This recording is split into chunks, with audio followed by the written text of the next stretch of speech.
नमस्कार मित्रांनो, पाठराखीण या मालिकेच्या आजच्या भागामध्ये अगदी मनपूर्वक मी तुमचं स्वागत करते। आजच्या भागामध्ये आता सुलक्षणा प्रीतीला विचारते की काय ग, आलोकला बोलवण्याचा शहाणपणा तुला कोणी करण्यासाठी सांगितला होता? प्रीती आता खोटं बोलते, घाबरते आणि म्हणते की नाही हो, मी नाही केला असा शहाणपणा। सुलक्षणा रागानेच म्हणते की मी तुला सांगितलं होतं की भाग्यश्री जाईपर्यंत तू काहीच बोलायचं नाही म्हणून, पण तुला राहवलं नाही। या घरामध्ये मात्र सुलक्षणा सूर्यवंशी जे ठरवणार ना, शेवटी तेच घडणार आहे। आणि तेवढा श्रेयस म्हणतो की मोठी आई, अगं तू ज्याचं लग्न ठरवलं त्याला तर माहितीच असेल की त्याचं लग्न ठरलेलं आहे म्हणून, मग प्रीतीने जर त्याला बोलावलं बाहेर तर काय प्रॉब्लेम झाला, काय तिची म्हणून तू तिला बोलते? तर सुलक्षणा म्हणते की आलोकला ह्या लग्नाबद्दल माहिती आहे किंवा नाही, आणि नक्की काय प्रॉब्लेम आहे, आणि त्याला ह्या लग्नासाठी कसं तयार करायचं, कसं काय करायचं, या सगळ्याचा निर्णय घेण्यासाठी त्याची आई सुलक्षणा सूर्यवंशी समर्थ आहे। एवढ्यात आता श्रेयसचे जे वडील आहे तर ते म्हणतात की हे बघ वहिनी, अगं तुमच्या मुलाच्या बाबतीत तुम्ही निर्णय घेणं यामध्ये आमचं काही दुमत नाही, पण आपलं एक कुटुंब आहे, आपण नेहमी मात्र एकमेकांच्या सुखदुःखात एकत्र असतो। आणि श्रेयस प्रीती या दोघांचं जेव्हा लग्न होतं त्याची बोलणी करण्यासाठी आपण प्रीतीच्या घरी सगळे एकत्र गेलो होतो, मग नाही का असं, आणि या वेळेला असं का करतेस तू वहिनी, आणि आलोकचं लग्न ठरलेलं आहे हे दादाला तरी माहिती आहे का असं विचारतात। तेव्हा लगेच सुलक्षणा म्हणते की अरे हे बघ तुझ्या भावालाच काय, परंतु आलोकला सुद्धा माहिती नाही की मी त्याचं लग्न ठरवलेलं आहे म्हणून, आणि आरवला सुद्धा याबद्दल काहीच माहिती नाही। आरवच्या भावाचं लग्न ठरवलं हे त्याला सुद्धा माहिती नाही। त्यामुळे मी तुम्हाला शेवटची वॉर्निंग देते की ह्या लग्नाबद्दल आलोक आरव यांना कुणाला काही सांगायचं नाही म्हणून, आणि त्यामुळे मात्र मला तुमच्या सगळ्यांची साथ हवी आहे, तुम्ही कुणालाच काही सांगायचं नाही म्हणून। तेव्हा आता अंबिका म्हणते की जावई तुम्ही काही काळजी करू नका, आम्ही सगळेजण तुमच्या सोबत आहोत, आणि मी तर आहेच तर। तेव्हा मात्र आता सुलक्षणा ही प्रीतीकडे बघत म्हणते की एक महत्त्वाची गोष्ट आहे, कारण आरवला ह्या लग्नाबद्दल काही माहिती व्हायला नकोय, कारण जेव्हा आलोकला आउट हाऊस मध्ये शिफ्ट केलं होतं तेव्हा मात्र त्याला आपल्या घरातूनच कोणीतरी फोन केला होता, आणि हे सगळं प्रीतीने केलेलं असतं। तेव्हा तिला तो क्षण आठवतो आणि प्रीती लगेच आता कावरी बावरी होते। तेव्हा सुलक्षणा म्हणते की यावेळेस मात्र मी आरवचा फोन आहे तो टॅप केलेला आहे, आणि कितीही कोणी मला आता लपवण्याचा प्रयत्न केला आणि शहाणपणा करण्याचा जर प्रयत्न केला तेव्हा मला लगेच कळेल। आणि प्रीतीला विचारते की तुझ्या लक्षात आलं का? तेव्हा आता प्रीती घाबरूनच असते आणि रागाने तोरेतच आता बघत आतमध्ये निघून जाते, आणि हा श्रेयस सुद्धा त्याच्या मागे निघून जातो। तर सुलक्षणा सगुणाला आवाज देते, आणि आता ही श्रेयसचे वडील सुद्धा त्यांच्या मागे निघून गेलेले आहेत आतमध्ये। तर अंबिका, सुलक्षणा आणि सगुणा ह्या तिघी तेथे आहेत। सुलक्षणा आता सगुणा आल्यानंतर म्हणते की आज मात्र आपण थोडक्यामध्ये वाचलो, पण आजचा हा धक्का आहे तर तो खूप मोठा इशारा होता। भाग्यश्री समोर मात्र आलोकचं सत्य येता राहिलं, आणि त्या भाग्यश्रीच्या मनामध्ये आता पुन्हा संशय येण्याच्या अगोदर आता प्राजक्ता आणि आलोक या दोघांचं लग्न व्हायला हवं। त्यावर मात्र अंबिका म्हणते की हो जावई, आपल्याला आता सतर्क राहावं लागेल आणि लग्नाची घाई तर खूपच करावी लागेल। तेव्हा सुलक्षणा म्हणते की ठीक आहे, आत्ताच्या आत्ता मी वैद्यभाऊंना फोन करते। त्यानंतर मात्र इकडे वैद्यभाऊ आता चारूला आवाज देतात की चारू लवकरात लवकर जेवायला वाढ, 10 मिनिटात जेवण करून गोळ्या घेऊन मला दवाखान्यामध्ये जायचं आहे, त्यामुळे लवकर तू जेवायला वाढ। आणि चारूला तर तेवढ्यात जेवायचं ताट वगैरे घेऊन येते। तेवढ्याच सुलक्षणा सूर्यवंशीचा फोन येतो, आणि आता मात्र वैद्यभाऊ चारूला म्हणतात की अगं सुलक्षणा मॅडमचा फोन आहे, आणि तेवढ्यात मात्र आता वैद्यभाऊ फोन उचलतात आणि म्हणतात की हॅलो, बोला ना सुलक्षणा मॅडम। आणि त्यानंतर मात्र सुलक्षणा इकडून म्हणते की वैद्यभाऊ मी मात्र अजून नाही थांबू शकत, आपण लवकरात लवकर मात्र आलोक आणि प्राजक्ता हे दोघांचं लग्न लावून देऊयात, आणि मला काय वाटतं की उद्याच आपण त्यांचा साखरपुडा करूयात आणि पुढच्या 10 दिवसात मात्र आपण लग्न ठरवूयात। तेव्हा हे ऐकल्यानंतर वैद्यभाऊ म्हणतात की काय बोलतात, आणि तेवढ्यात मात्र आता वैद्यभाऊ फोनवर हात ठेवतात आणि चारुलता आणि आजी या दोघींना म्हणतात की पुढच्या 10 दिवसात लग्न आणि उद्याच साखरपुडा करायचा म्हणतात। तेव्हा चारुलता तर तोंडाला हात लावते आणि आजी तर अगदी शॉकच होते, आणि तेव्हा मात्र वैद्यभाऊ पुन्हा फोन घेतात आणि हॅलो सुलक्षणा मॅडम, आणि आता सुलक्षणा ऐकून हॅलो करते। तर वैद्यभाऊ म्हणतात की या लग्नाची तुम्हाला जितकी घाई आहे तितकी आम्हाला सुद्धा आहे, पण कसं आहे की उद्या साखरपुडा आणि पुढच्या 10 दिवसात लग्न, ही सगळी फारच घाई होते हो, त्यामुळे मला असं वाटतं की आपण थोडासा वेळ घेऊयात। आणि तेवढ्यात आता सुलक्षणा म्हणते की वैद्यभाऊ, अहो तुम्हाला तर माहितीच आहे की सूर्यवंशी इंडस्ट्रीचा हा पसर आहे तर तो किती मोठा आहे, आणि त्यानंतर आमच्या घरात सुद्धा काही कामं आहेत, आणि सगळ्यात महत्त्वाची गोष्ट म्हणजे ज्याचं लग्न आहे म्हणजे आलोक, त्याला पुढे वेळच नाही। आता सुलक्षणा मुद्दाम खोटं बोलते।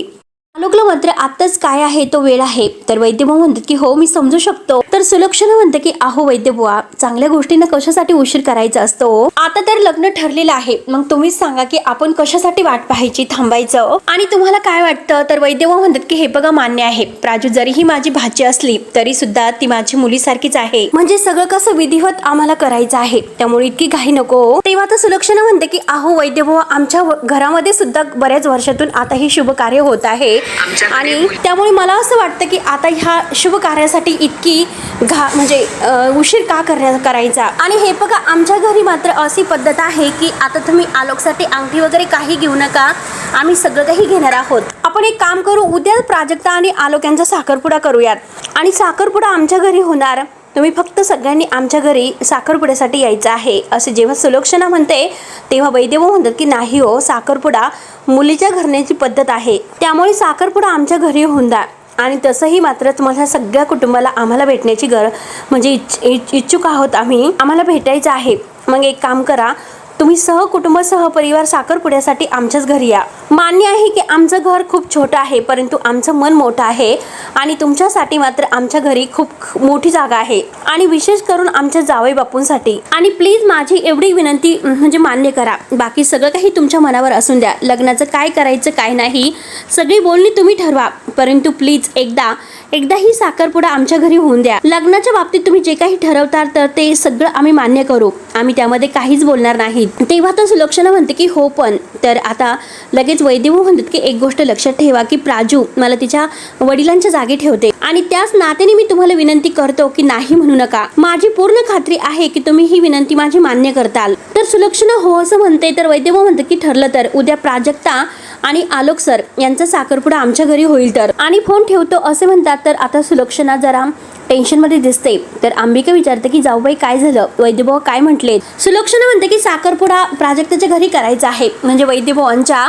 आणि आता आपल्याला प्रश्न ह्याच गोष्टीचा आहे, टेन्शन ह्या गोष्टीचं आहे की कधीही जगासमोर न येणारा आलोक, घराबाहेर न पडणारा आलोक, त्याला असं काय सांगायचं आणि घराच्या बाहेर काढायचं बरं, त्याला काय सांगून आपण प्राजक्ताच्या घरी न्यायचं बरं. म्हणून आता सगळ्यांना टेन्शन येते. त्यानंतर आता अंबिका आलोकच्या रूममध्ये येते आणि आलोक मात्र आता एरेझरे मारत असतो. अंबिका आता आलोकडे पाहते आणि आलोक तिच्याकडे बघतो आणि आलोक लगेच अंबिकाला विचारतो की छोटी आई अगं काय झालं, सुलक्षणा मॅडमने काही नवीन फरमान काढलेला आहे की काय, आणि तुला तर तेच सांगण्यासाठी पाठवलं असेल हो की नाही, आणि तू विचार करत असेल की याला मी कसं सांगू. तर अंबिका म्हणते की नाही तसं नाही, मला जाऊबाईंनी नाही पाठवलं, मीच आलेले आहे असं म्हणते. कारण कसं आहे की बरेच दिवस झाले नीट गप्पा मारल्या नाही, नीट आपलं बोलणं झालेलं नाही, म्हणून मी आले बोलण्यासाठी.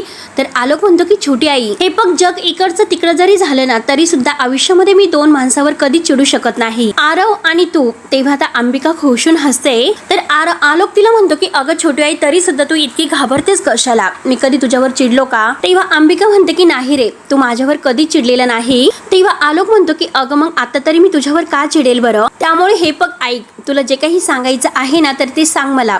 तेव्हा आता अंबिका म्हणते की अरे नकोय, मला जे हवं आहे तर ते मी तुझ्याकडे मागितलं, तर मात्र तू जर जास्त चिडला तर काय करायचं, त्यामुळे नाही नकोच. तर आता आलोक हे सगळं काही बघून म्हणतो की मला वाटलंच होतं नक्की काहीतरी असेल, पण तरी सुद्धा मी तुझ्यावर नाही चिडू शकणार, सांग तू काय कारण आहे मला. आणि तुला तर माहितीच आहे की आपला आरव किती हुशार आहे बरं. अचानक तो निघून गेला, परंतु माझ्याकडून मात्र तो एक वचन घेऊन गेला की तो परत येईपर्यंत मी कुणावरही चिडणार नाही म्हणून. त्यामुळे छोटी आई तुला माग, जे काही मागायचं आहे ते. आता आलोक खूप प्रसन्न चेहऱ्याने बोलत असतो आणि खूप प्रेमाने, आणि म्हणतो की छोटी आई बोल ना, अगं मी नाही म्हणणार नाही, प्लीज बोल. तेव्हा लगेच आता अंबिका म्हणते की उद्या वैद्यभावांच्या घरी म्हणजे प्राजक्ताच्या घरी पूजा आहे आणि त्यांनी आपल्याला बोलवलं. आणि तेव्हा मात्र आता आलोक हे ऐकून म्हणतो की बस एवढंच ना. आणि आता आलोक म्हणतो की अगं मला माहिती आहे की तुला औषधांचं टेन्शन आलं असेल, तू अजिबात काळजी करू नको, तू सगळी औषधं तयार करून ठेव, मी रिमाइंडर लावतो आणि वेळेमध्ये सगळीची सगळी औषधं घेईल, तू अजिबात काळजी करू नको. आता आलोकला वाटतं की यांनाच जायचं आहे पूजेसाठी, तू जा पूजेला, मी तुला काही म्हणणार नाही, अजिबात काळजी करू नको, मी तुझ्यावर नाही चिडणार. आणि तेवढ्यात आता अंबिका घाबरतच म्हणते की आलोक अरे तुला यावं लागेल त्या पूजेसाठी. तर आलोक विचारतो की काय झालं, यावंच लागेल म्हणजे. तर अंबिका म्हणते की अरे त्यांनी आपल्या अख्ख्या कुटुंबाला आमंत्रण दिलेलं आहे आणि त्यामुळे माझी अशी इच्छा आहे की तू नक्की या कार्यक्रमासाठी यावं, या पूजेसाठी. तेव्हा आलोक म्हणतो की मी आणि त्या प्राजक्ताच्या घरी. तर अंबिका म्हणते की मी म्हटलं होतं तुला काय हवा आहे ते माग तू, आणि मग तू मी म्हणजे तुला मागितलं आणि तुम्हाला देणार होता, मग आता तू कबूल झालेला आहे. अंबिका खूप त्याला रिक्वेस्ट करते की आलोक माझी फक्त एकच इच्छा आहे आणि ती इच्छा तू पूर्ण करशील ना, येशील ना तू तिकडे. तेव्हा आता आलोक विचारतो की हे सर्व सुलक्षणाला माहिती आहे का. तेव्हा मात्र आता अंबिका काही उत्तर देत नसते. त्यानंतर आता इकडे जेव्हा प्राजक्ता घरी येते, आता घरी सगळी तयारी सुरू असते. भाग्य आणि प्राजक्ता घरी येतात आणि कौस्तुभ सुद्धा घरी आलेला असतो. तेव्हा आता प्राजक्ता पाहते की कौस्तुभ नक्की काय करत आहे. साऊंड वगैरे लाइटिंग त्याने सर्व बाहेर आणलेले असतात. आणि तेव्हा प्राजक्ताला मात्र आता जेव्हा तो पार्टीमध्ये आलोकने जो काही धिंगाणा घातलेला असतो, जेव्हा त्याला गाणं लावलेलं असतं आणि ते गाणं लावून त्या आवाजाने जितका त्रास होत असतो, तेव्हा प्राजक्ताला त्या क्षणाची आठवण होते की त्यावेळेस आलोकने मात्र काय धिंगाणा घातला होता. कारण आलोकला शांतता हवी असते, त्याला असा गोंगाट नको असतो.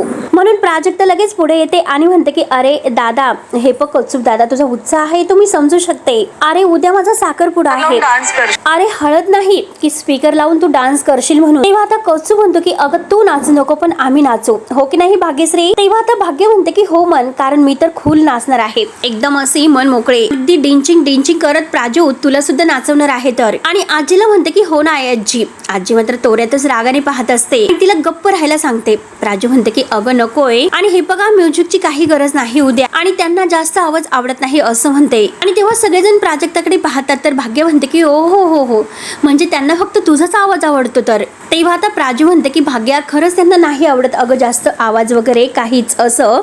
भाग्य मात्र आता प्राजक्ताला चिडवते, अगं त्यांना म्हणजे नक्की कुणाला ग प्राजू गोंगाट नाही आवडत. आणि कौस्तुभ सुद्धा चिडवतो की काय. तेव्हा प्राजक्ता इकडे तिकडे पाहते आणि म्हणते की आलोक सूर्यवंशी सर. तेव्हा आता सगळेजण मात्र एका आवाजात ओ हो असं म्हणतात आणि प्राजक्ताची गंमत करतात. सगळ्यांना मात्र खूप हसायला येत असतं. प्राजक्ता इतकी आता होणारे नवऱ्याची काळजी घेत आहे तर. अंबिका पुढे म्हणते की हे बघ आलोक, माझी इच्छा समज, अरे काही समज, तुला जे समजायचं असेल ते तू समज, पण उद्या तू यावंच हे मला हवं आहे. काही कर पण तुला उद्या यावंच लागेल. आणि जाऊबाईंना सुद्धा याबद्दल सगळं काही माहिती आहे आणि त्यांना वाटतं की अरे जगाला सगळं काही माहिती आहे, मग किती दिवस तू असा जगापासून लांब राहणार आहे बरं, असं लपून राहणार आहे. आणि एक गोष्ट म्हणजे आलोक वैद्याकडे जी मंडळी आहे ना ती खरंच खूप चांगली आहेत, आणि हे बघ तू जर उद्या तिकडे आला तर संपूर्ण कुटुंबाला आवडेल. तेव्हा आता आलोक म्हणतो की मी तिकडे यायला आवडेल म्हणजे माझा काही बघण्याचा कार्यक्रम आहे का, माझा आणि त्यांचा काही एक संबंध नाही म्हणून. तेव्हा आता अंबिका म्हणते की अरे आतापर्यंत संबंध नाही याला काय हरकत आहे,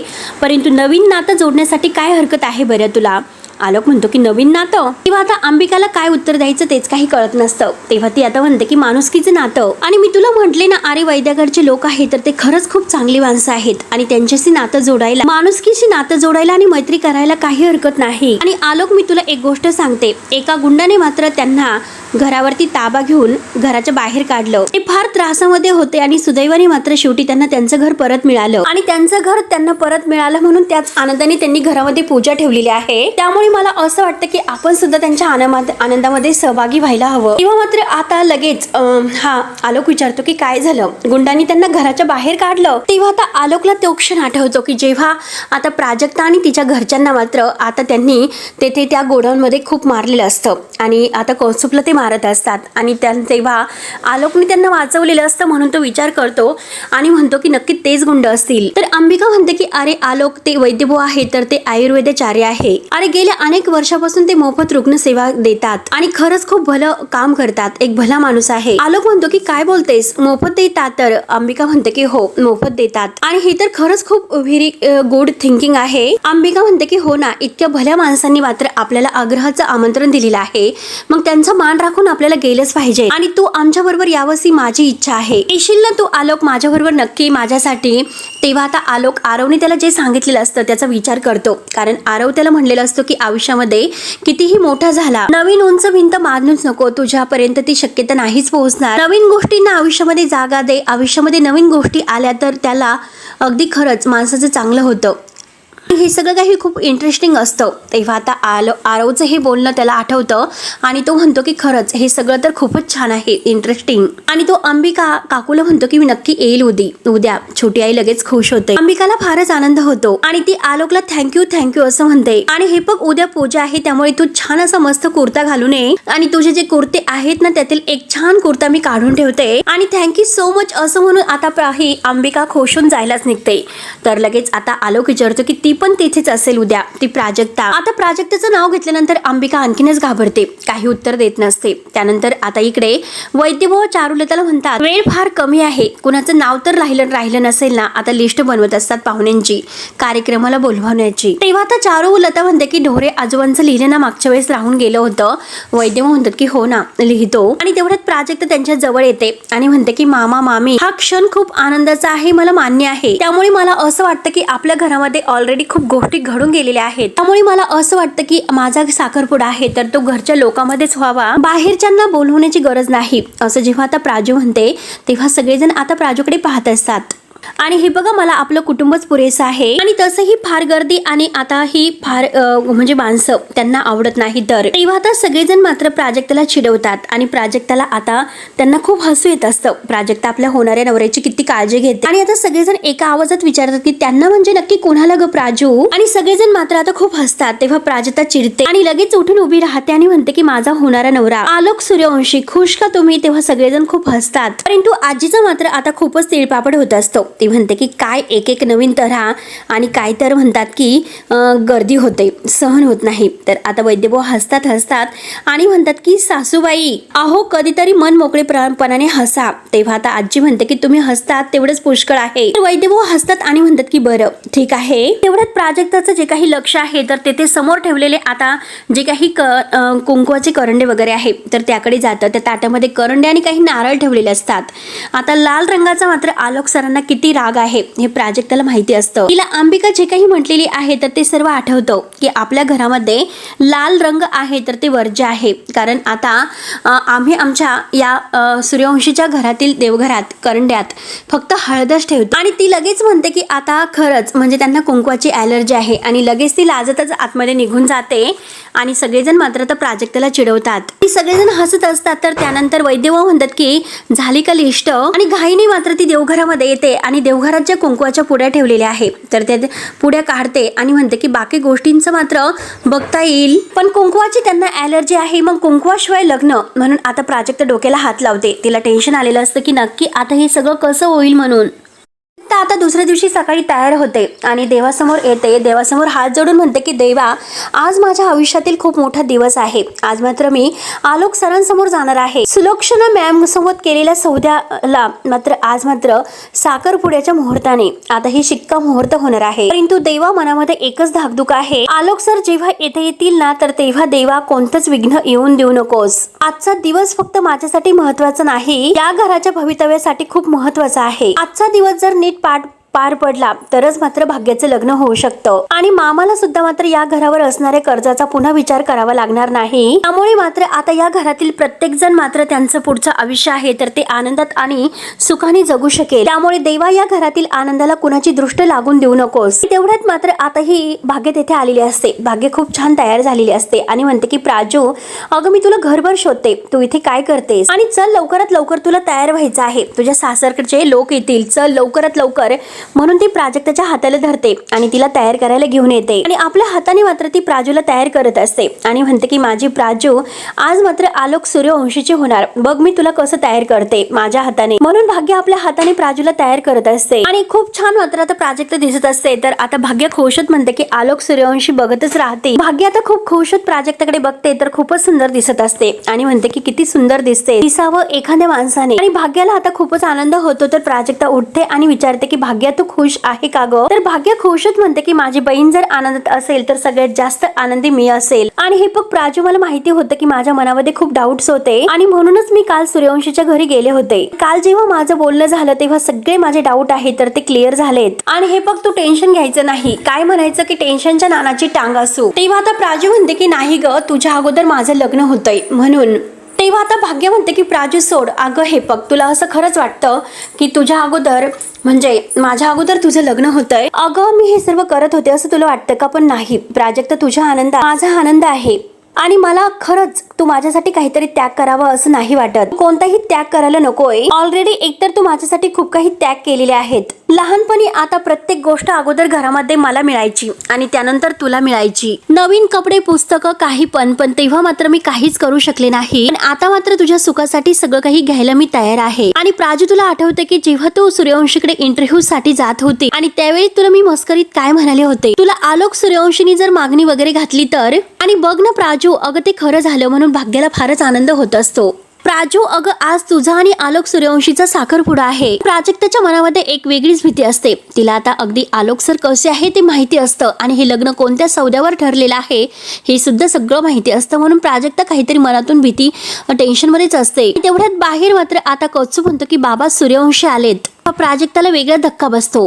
भाग्य खुशात म्हणते की प्राजू मी बाहेर जाते. तर लगेच प्राजक्ता म्हणते की भाग्य, अगं ऐक ना, काल जे काही मी तुला सांगितलं तर ते सगळं लक्षात ठेव. त्यांना फार काही आवडत नाही. तर भाग्य म्हणते की डोंट वरी, तुझ्या आहोंना आवडणार नाही असं मी काहीच करणार नाही. आणि चल मला जाऊन दे, जिजूंचं मला वेलकम करायचं आहे. तेव्हा आता प्राजक्ताला खूप मोठं दडपण आलेलं असतं. काय करावं की तेच काही तिला कळत नसतं. सगळं व्यवस्थित पार पडेल का याची तिला भीती असते. म्हणून हा भाग येथे संपतो. पुढील भागामध्ये भाग्य आतमध्ये येते आणि प्राजक्ताला म्हणते की ओ लाजाळूचं झाड, मिस्टर आलोक सूर्यवंशी तुमची वाट बघतात बाहेर. आणि मला कळतं की प्राजू तुला काय फील होतं. एकदम असा मोठा श्वास घे आणि बाहेर चल. म्हणून भाग्य आता प्राजक्ताच्या हाताला धरते आणि तिला बाहेर घेऊन येते. आणि तेवढ्यात मात्र आता हा आलोक प्राजक्ताकडे बघत असतो. प्राजक्ता सगळ्यांच्या समोर येते. सगळ्यांना खूपच आनंद होतो. आलोक लगेच उठतो आणि प्राजक्ताच्या समोर येऊन उभा राहतो आणि सगळेजण आता आणखीनच घाबरतात. आलोक रागाने तिच्याकडे बघतो आणि परत तिला म्हणतो की खूपच सुंदर, अतिशय सुंदर, खूपच सुंदर असं तो म्हणून प्राजक्ताला म्हणत असतो.